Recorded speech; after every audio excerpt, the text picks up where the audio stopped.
In this video, I'm going to show you how to convert seconds to time in Excel. So firstly, select your desired cell where you want to result appear. Now type this formula equal sign.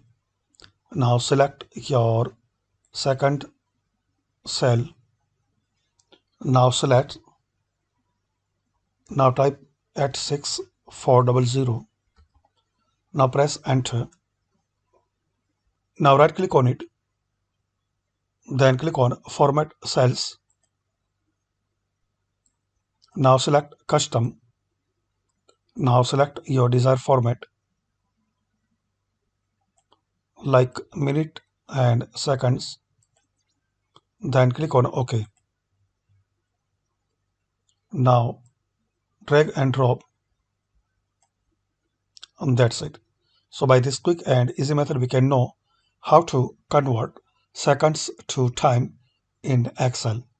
Thanks for watching. Please comment this video work for you or not. Very simple method. Firstly, type this equal sign, then select your desired cell, then slash. Now type 86400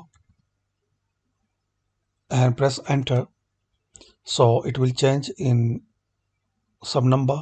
So right click on it, then click on format cells, custom, select your desired time format,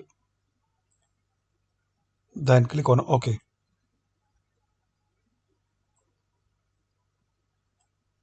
That's it.